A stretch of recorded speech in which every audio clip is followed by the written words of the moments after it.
شده است. در رفت ساختمان بیناهای پارلمان و حکومت جمهوری تاجیکستان نمای آنها با استفاده عنصرهای ملی با صنعت بلند معماری معاصر تهیه شده با اسلوب خاص با نقش و نگار موافق بنیاد گردید. آرایش حجره‌ها، تالارهای مجلسگذرانی و پیشتالارها با نقش و نگار ملی، گچکاری، کندکاری، شیشه‌بندی و با سنگ‌های طبیعی آرایش داده شده است. بینای حکومت جمهوری تاجیکستان در قسم مرکزی شهر دوشنبه در حدود خیابان‌های رودکی و اسماعیل سامانی جایگیر میباشد. مساحت قطعه زمین مجموعه حکومت جمهوری تاجیکستان بیش از 10 گکتار را تشکیل داده. در آن بینای 15 آشیانه حکومت، دو بینای 13 آشیانگی اداره‌های نزد حکومت، گلگشت با راه و پیراهه‌ها بنیاد شده است. در آشیانه‌های بینای حکومت، حجره‌های کاری حکومت جمهوری تاجیکستان، دستگاه اجرایی پرزیدنت جمهوری تاجیکستان و ریاست و ساختارهای زیرتابع آن، تالار برای جلسه‌های حکومت با 150 جای نشست، تالارهای دارای 50 و 80 جای نشست، حجره‌های کاری، تالار کلان با 1000 جای نشست، 3 مجلسگاه، حجره‌های قبول شهروندان، مطبعه، بایگانی، آشخانه و دیگر حجره‌ها ساخته شده است. بلندی عمومی بینای مرکزی 91.5 متر را تشکیل می‌دهد. بعد شناسایی با شرایط بینای پارلمان پیشوای ملت محترم امامعلی رحمان و رئیس جمهوری مردمی چین محترم سی جینپین با کار با صفت بیناکاران بهای بلند دادند. بنیاد بیناهای پارلمان تاجیکستان و حکومت جمهوری تاجیکستان را که در دایره مناسبت‌های سودمند و صمیمی سران دولت‌ها محترم امامعلی رحمان و محترم سی جینپین بنیاد و با استفاده داده شد، میتوان نمونه عالی همکاری دو کشور نامید. واقعا باعث افتخار و سرفرازی است که امروز در مراسم افتتاح بینای نوی پارلمان جمهوری تاجیکستان و حکومت جمهوری تاجیکستان به حیث یک نفر وکیل اشتراک نمودم و خیلی که از زبان خود پیشوای معظم ملت پرزیدنت جمهوری تاجیکستان محترم امامعلی رحمان در اینجا صدا داد، ما رو پیشوای معظم ملت وکیلان تاریخی نامیدند و واقعا این اساس مهم خود را دارد، زیرا در این سنه بسیار مهم که یک بینای با حشمت و خیلی زیبا و خیلی زمانوی که به حسن دوشنبه زیبای ما باز یک حسن تازه را زم نموده است، روزی تاریخی است، سنه است که آن از خاطر فراموش نمی شود و نه فقط برای وکیلان بلکه برای تمام تاجیکستانیان امروز روزی تاریخی است. ما امید داریم که ادامه مناسبت های دوستانه در ساحه اقتصادیات فرهنگ جمهوری تاجیکستان باز هم ادامه می‌یابد و آن باز هم زیاد می‌گردد، زیرا با دولت چین، با ریسپوبلیک مردمی چین ما دوستی خیلی پرسابقه داریم و بخصوص در زمان صاحب استقلالیت جمهوری تاجیکستان این مناسبت رشد و ترقی نموده است. البته که در اساس راهبری سروری پیشوای معظم ملت تاجیکستان در آینده باز هم رشد و ترقی می‌یابد. باعث تحکیم افتخار ملی و غرور احساس همبستگی میهنی است که امروز در این یک رویداد مظفریت بخش سیاسی، رویداد تاریخ آفرین امروز حضور داریم و به این یک مکان بر هوا، به این یک تالاری که ما امروز نظر میکنیم، یک بار دیگر شکرانه آن میکنیم که امروز تاجیکستان عزیز ما به حیث یک کشور صاحب استقلال، به حیث یک کشوری که مردمشان مردم سرزمین آزادگان است، مردمشان مردم قوم اصیل است، مردمشان تمدن آفرین است و شهرت جهانی دارد و این تالار از تشبس‌های بی‌نظیر و شایسته اساسگزار صلح و وحدت ملی پیشوای ملت محترم امامعلی رحمان گواهی میدهد که امروز مزعم امین ابتکارات های شایسته جهانی پیشوای معظم ملت محترم امامعلی رحمان است که جهانیان به ویژه کشورهای دوست و همسایه به این سرزمین توجه خاصه دارند و برای بازم بهتر و شایسته تر نمودن زندگی هر یک خلق تاجیکستان سهم با سزای خیش را میگذارند. این بینایی که ما امروز اگر با یک احساس بلند غرور ملی و میهنی به آن نظر اندازیم، در هر یک خشت او در هر یک صنعت او یک نمای دوستی و محبت، یک نمای صداقت دو کشور با هم دوست، دو کشور با هم همسایه، دو کشور خیرت سالار، دو کشور تمدن آفر، دو کشوری که امروز در پرتو فناناپذیر هویت و اتحاد و همبستگی و صلح و ثبات جامعه و هم آمدند و برای خوشبختی هر یک خلق این تاجیکستان سهم گذاری می نمایند. بینای پارلمان جمهوری تاجیکستان که امروز مورد استفاده قرار گرفت یکی از بیناهای محتشم خواهد بود که مرکز معموری شهر دوشنبه را باز هم زیباتر و آبادتر می‌گرداند و این بینا نتیجه مهنت ثمرناک یا که سیاست خردمندانه اساسگذار صلح و وحدت ملی پیشوای ملت پرزیدنت جمهوری تاجیکستان محترم امامعلی رحمان است که در سمت سیاست خارجی خود سیاست دوربینانه و واقع بینانه همکاری با شریکان استراتژیک خود را برآورده مانده است. شرایطی که در بینای مذکور آماده گردیده است برای کار پرثمر پارلمان کشور خیلی شرایط مساعد را فراهم می‌آورد. بینای تالاری که ما امروز در آن قرار داریم تالار جلسه های یکجایی مجلس ملی و مجلس نمایندگان مجلس عالی جمهوری تاجیکستان میباشد که در آن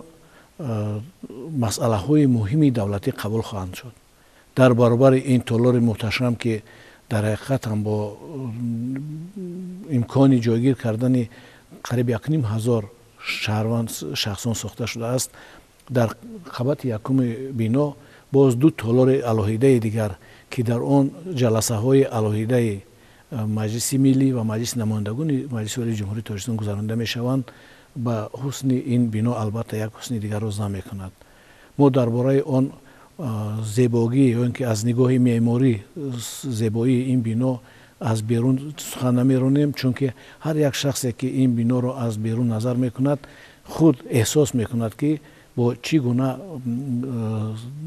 گلکاری استاهای هم چینی و هم تاجیک ساخته شدند. خیلی خرسند هستیم که امروز ما هم در افتتاحیه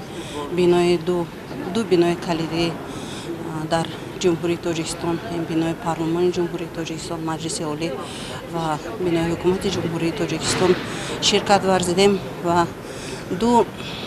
شخصیت بزرگ تاریخی که امروز با ما در رو برای ما نشسته با ما صحبت دوستانه داشتند، بی‌غرضانه داشتند. بینای با حشمت که از طرف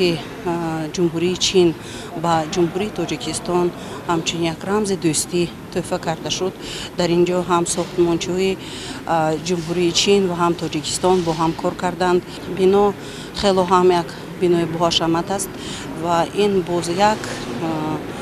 برای شهر دوشنبه یک حسن زیبایی زمین نماید. پیشوای معظم ملت پرزیدنت جمهوری تاجیکستان محترم امامعلی رحمان ضمن سخن افتتاحی قید نمودند که شما وکیلان مجلس عالی وکیلان تاریخی هستید، چون که خوشبخت‌تر از شما شخصان دیده نمی شود. در افتتاح این بینای تاریخی امروز شرکتی بسیار وسیع و گسترده دارید و این از هر یک نفر شما باز یک مسئولیت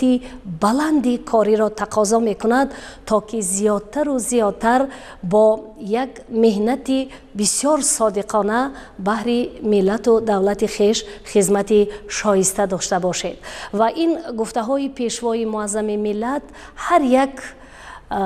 وکیل مجلس نمایندگان مجلس عالی جمهوری تاجیکستان و همه کارمندانی که در این مقام عالی قانونگذار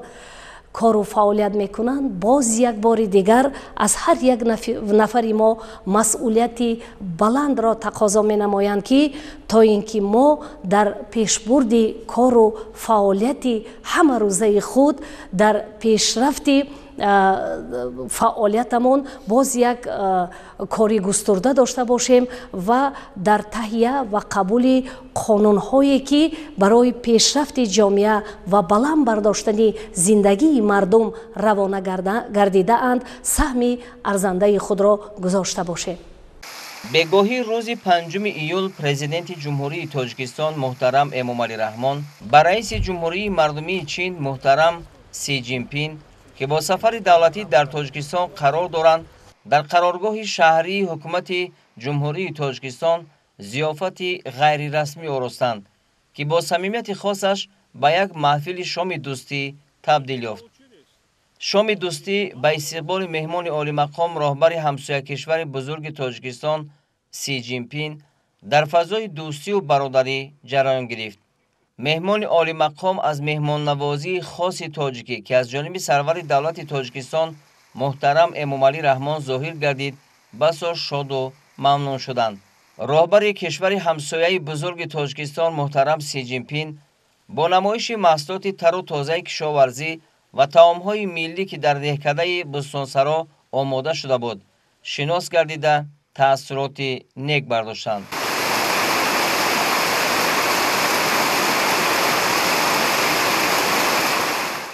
ششم ایول سفر دولتی رئیس جمهوری مردمی چین محترم سی جین پین در جمهوری تاجیکستان که روزهای 4 ششم ایول جریان داشت به انجام رسید. با نشان احترام و صمیمیت خاص مهمان عالی قدر رئیس جمهوری مردمی چین محترم سی جین پین را اساسگزار صلح و وحدت ملی، پیشوای ملت، پرزیدنت جمهوری تاجیکستان محترم امامعلی رحمان گسیل نمودند. راهبر کشور همسایه بعد انجام سفر پرمحصول دولتی با تأثیرات نیک از مهمان نوازی تاجیکانه پیشوای ملت محترم امامعلی رحمان از شهر دوشنبه به شهر پکین برگشت. خاطررسان باید نمود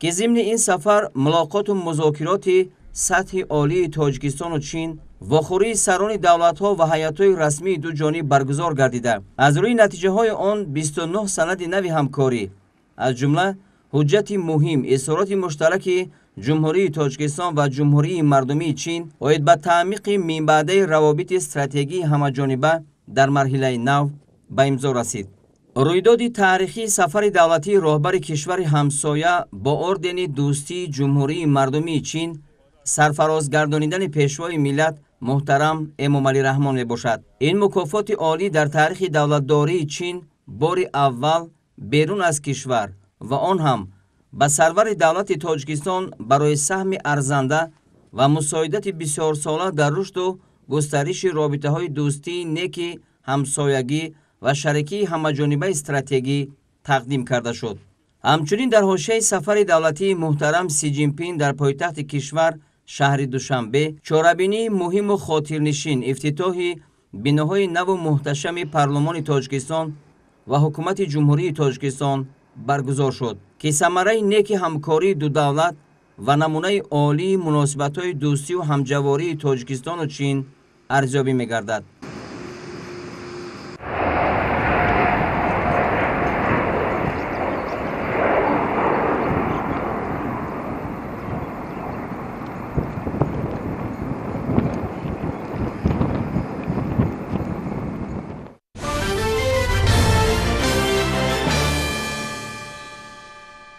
امروز در شهر بوستان ولایت سوخت ملاقات همرئیسان هیئت‌های حکومتی تاجیکستان و قرقیزستان اوید به دلیمیتاسیا و دیمارکاسیای سرحدی دولتی دایر شد. تفصیلات بیشتر در این خصوص. 6 ایولی سال 2024 در شهر بوستان ولایت سوخت جمهوری تاجیکستان ملاقات نوبتی همرئیسان هیئت‌های حکومتی جمهوری تاجیکستان و جمهوری قرقیزستان اوید به دلیمیتاسیا و دیمارکاسیای سرحدی دولتی تاجیکستان و قرقیزستان سیمومین یتیموف و قمچیبک تشریف برگزار گردید. ضمن ملاقات راهبران هیئت‌های حکومتی جمهوری تاجیکستان و جمهوری قرقیزستان مسئله دلیمیتاسیای سرحدی دولتی تاجیکستان و قرقیزستان را در قطعه‌های باقی مانده محاکمه نمودند. با نتیجه‌گیری از واخوری نوبتی گروه‌های کاری توپوگرافی و گروه‌های کاری اوید به مسئله‌های حقوقی هیئت‌های حکومتی تاجیکستان و قرقیزستان اوید به دلیمیتاسیا و دیمارکاسیای سرحدی دولتی که از 1 تا 6 ایولی سال روان در شهر بوستان ولایت سوخت برگزار گردید، جهت ادامه کار در این سمت به هیئت‌های حکومتی دو جانب سپارش‌های مشخص داده شد. واخوری در فضای دوستی و حسن تفاهم برگزار شد.